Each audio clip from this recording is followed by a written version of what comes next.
Rahmatullah wa barakatuh.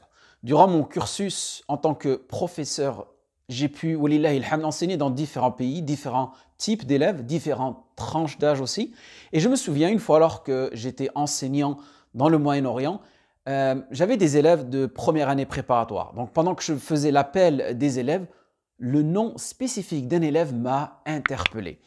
Et étant donné que je n'avais pas de réelle affinité avec cet élève-là, je n'osais pas aborder le sujet avec lui, mais je l'observais. Et au fond de moi, j'avais cette envie de lui poser une question assez indiscrète. Et chaque jour que je faisais l'appel, je m'arrêtais à ce nom-là, je regardais cet élève et je savais que quelque chose n'était pas clair. Vous savez, quand vous avez ce genre de pressentiment, mais vous préférez laisser le bénéfice du doute. Un jour, après que tous les élèves eurent quitté l'amphi, je l'interpelle, cet élève-là, et je lui demande s'il n'avait pas 5 minutes et si ça ne le dérangeait pas qu'on discute un peu. D'un air étonné, avec un petit sourire, je me souviens, il me dit « Oui, erheb, ma fi mouchkile ». Et donc je vérifie avec lui son nom de famille, je lui demande « Est-ce que tu es bien originaire de cette ville-là, de cette tribu-là » dans le but d'écarter toute forme de doute. Et là, il me dit « Oui, je suis bien originaire de cette ville et je fais bien partie de cette famille. » Et là, dans son visage, on pouvait voir qu'il avait plus ou moins compris pourquoi je l'avais interpellé en fin de cours et pourquoi je lui posais ce genre de questions. Cet élève-là, qui s'appelait Ahmed, avait une attitude, une manière de s'habiller en totale contradiction avec ses origines, son nom de famille, car tout simplement, il appartenait à une famille très connue pour sa religiosité et aussi une famille dont sont issus les plus grands savants contemporains de notre communauté. Et là, il me dit, professeur, ya Oustad, il me dit, vous êtes Mutawwa? Je lui dis oui, et là il me dit, ah d'accord. Et Mutawwa, c'est une appellation pour dire tout simplement quelqu'un qui est religieux. Et là, il me dit avec beaucoup de regret que malgré que je fasse partie d'une famille très religieuse et que j'ai baigné dans la science, cela ne m'a pas épargné de l'égarement. Et il me dit pourtant qu'il connaissait le Coran par cœur, qu'il était imam pendant le mois de Ramadan, qu'il faisait le adhan de la mosquée de son quartier et qu'il participait énormément à des œuvres caritatives dans les mosquées, dans les associations et tout ce qui est tout ce qui navigue autour de cela. Mais cela ne l'a pas épargné de l'égarement. Donc, je lui pose cette question. Qu'est-ce qui a fait qu'aujourd'hui, tu t'es retrouvé dans cette situation-là? C'est-à-dire la manière dont il était habillé, la manière dont il réfléchissait. Il avait une tendance un peu satanique dans la manière de se vêtir. Et il me répond une multitude de raisons, mauvaise fréquentation, et etc.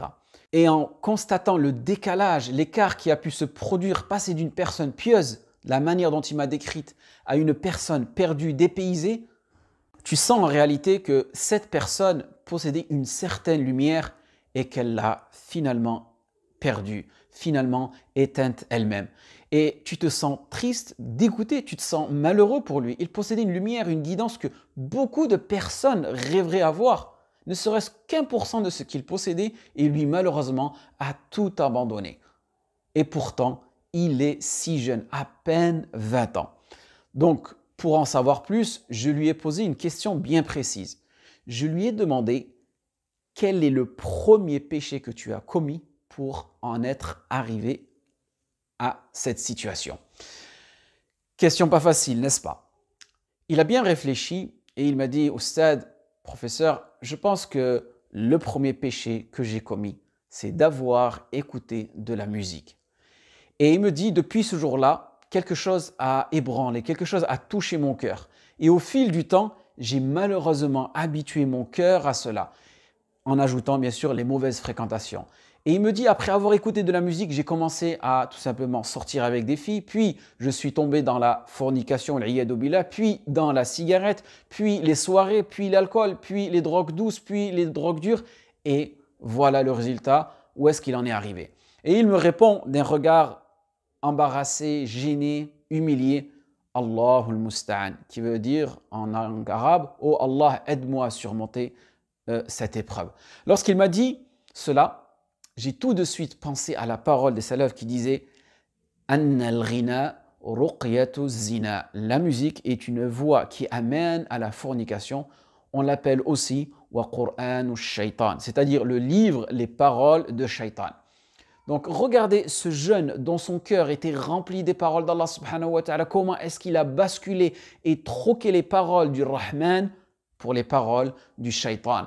Et Ibn Qayyim dit à ce sujet-là, dans sa Nunia, dans son fameux poème, فالقلب بيت ربي جل جلاله حبا وإخلاصا مع الإحسان فإذا تعلق بالسماع أساره عبدا لكل فلانة وفلان حب الكتاب وحب الألحان الغناء في قلب عبد ليس يجتمعان. C'est-à-dire que la musique et le Coran ne se regrouperont jamais dans le cœur du croyant. Un jour ou l'autre, l'un prendra le dessus sur l'autre et c'est ce qui est arrivé à cet élève-là.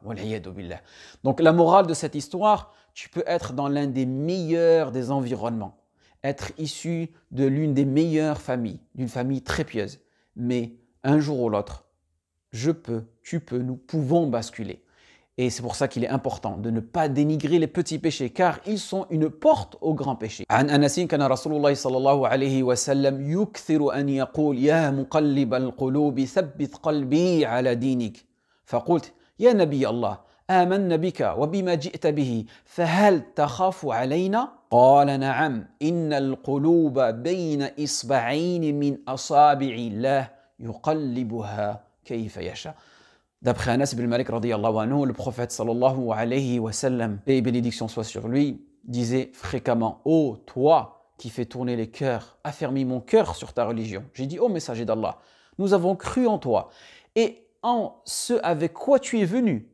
As-tu peur pour nous ?» Takhafu alayna. Le prophète sallallahu alayhi wa sallam a dit « Oui, certes, les cœurs sont entre deux doigts parmi les doigts d'Allah subhanahu wa ta'ala et il les fait tourner comme il veut. » Donc, chers frères, chères sœurs, après avoir écouté cette histoire, méditez bien et essayez de comprendre que les petits péchés sont des portes aux grands péchés et parfois ça peut être des portes sans retour.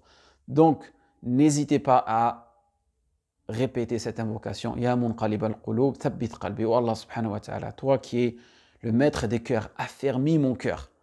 Car on ne sait jamais, on peut basculer à n'importe quel moment. En espérant que ce rappel a été bénéfique pour vous et moi. Waffaqakumullah lima yuhibbu wa yarda. Wassalatu wassalam ala nabiyyina Muhammad sallallahu alayhi wa sallam.